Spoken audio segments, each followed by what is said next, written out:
হাতে হারিকেল ও পাখা নিয়ে বিদ্যুৎ বিভাগের বিরুদ্ধে কংগ্রেসের বিক্ষোভ মিছিল। বিদ্যুতের সংকটে করিমগঞ্জবাসী নাজেহাল। যত বেশি গরম পড়ছে ততই বেশি করিমগঞ্জে বিদ্যুৎ বিচ্ছেদ করছে। দিনের অধিকাংশ সময় বিদ্যুৎ থাকে না। কয়েকদিন থেকে গাছ কাটার নাম করে কয়েক ঘন্টা বিদ্যুৎ বন্ধ করে রাখা হচ্ছে। আর মাত্র 2 দিন পরেই দুর্গাপুজো। পুজোর সময় করিমগঞ্জে যাতে বিদ্যুৎ সরবরাহ সঠিক থাকে তার জন্য হাতে হারিকেল ও পাখা নিয়ে বিদ্যুৎ বিভাগের বিরুদ্ধে কংগ্রেসের বিক্ষোভ মিছিল বের করে।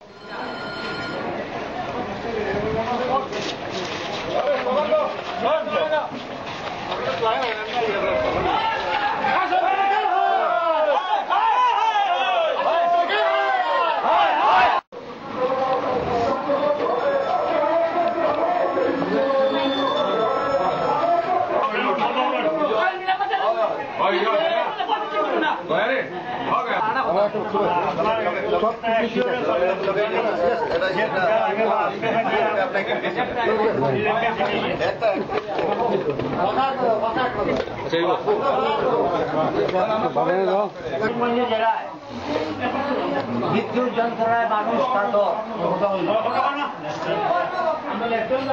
রিপেয়ারিং ওয়ার্কসের নামে কিছুদিন পর পর মানুষকে 10 ঘন্টা 12 ঘন্টা 20 ঘন্টা এভাবে লোডশেডিং করা হচ্ছে। সরকারি কর্মচারী হিসেবে মানুষের এই জীবন যন্ত্রণা হাইলাকান্দি এবং কাছাড়ে এ ধরনের কোনো সমস্যা নেই আমরা জানতে পেরেছি এবং প্রতিনিয়ত লোক আসছে। উন্নতির জন্য, মেরামতির জন্য, এই জল তারগুলি বদলে ফেলার জন্য, অন্যান্য মেরামতির জন্য কোটি টাকা এসেছিল। সেই টাকা আপনাদের এই দপ্তর আত্মসাৎ করেছে। পূজার আগে আপনারা লাইনটা মেরামতি করিয়া একটা লোড কনজামশনটা আপনার বাড়িতে আসবেন। ফলে দেখা গেছে যে পূজার আগ পর্যন্ত আমরা ইনফ্রাস্ট্রাকচার রেডি করতে পারছি না। এখন কত হচ্ছে যে পূজার সময় যখন লোডশেডিং হয় যদি বা কোনো ঘটনা হয় 1 নম্বরে হয় যদি, আর 2 নম্বরে হলো গিয়া আমার পেশেন্টে যেটা হয়েছে মানুষ এই হারে ক্ষুব্ধ হয়েছে, মানে চরম পর্যায়ে গিয়া। যে কোনো সময় আজকেও নিলামবাজার মানুষটা আইছে, নিলামবাজার কোনো ঘটনা হলে যখন ফোন করলো এসিবি ফোন করলো এরা কাছে সদুত্তর পাওয়া যায়। যখন ফোনটা যখন পাইমো তখন দিব আপনার কারেন্ট আপনি ফোন করতে দিতে লাগে। এই যে জিনিসগুলো করা হচ্ছে, আজকে কারেন্ট আপনারা দিতে পারবেন না। আজকে হয়তো আমরা ল্যাম্পটন নিয়ে আইছি, ল্যাম্পটন আপনাকে গিফট করে দিয়ে যাবো। যদি মানুষের ল্যাম্পটন জ্বালায় আপনার ল্যাম্পটন জ্বালাইতে লাগবে। যদি মানুষের যদি জ্বালায়, যদি ফাঁকা দিয়ে বেদাস করে যদি আপনিও ফাঁকা ব্যবহার করতে লাগবে, আমিও করবো ফাঁকা ব্যবহার করবো। কারণ মানুষ ওই লোকে থাকতে হইলো দুঃখের মধ্যে, আর আপনারা সুখ করতে আমরা সুখ করতাম, এই আমরা চাইতাম না।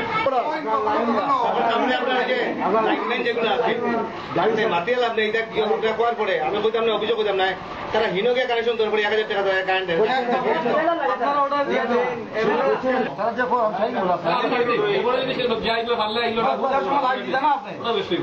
আমি দিতে আপনি ম্যানেজ করে দেওয়া না করেন পূজার সময় লোডশেডিং এড়ানো বহুত মুশকিল আছে।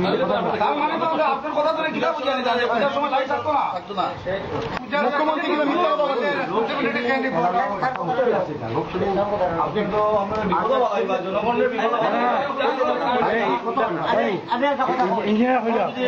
আপনি পূজার সময় কারেন্ট থাকবো কি থাকতো না স্পষ্টভাবে একটা কথা এখন পুজোর সময় বর্তমান যে পরিস্থিতি, সন্ধ্যার সময় কিছু মানে শেডিং এড়ানো বহুত মুশকিল হয়ে গেছে। এখন যদি একটা কোপারেশন যদি সম্ভব সেটা জানি না, তখন সবাই ঘরে ঘরে যদি 50% লোড থাকে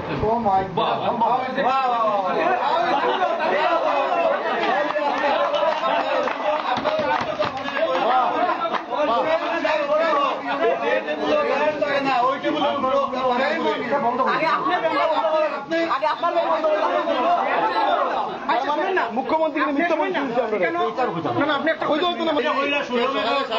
একটা পর্যন্ত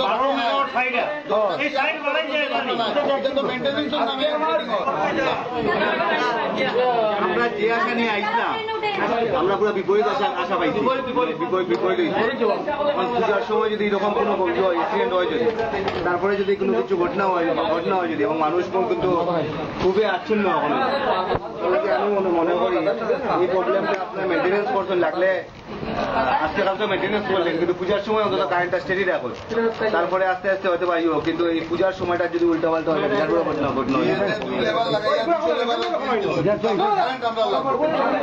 লেবার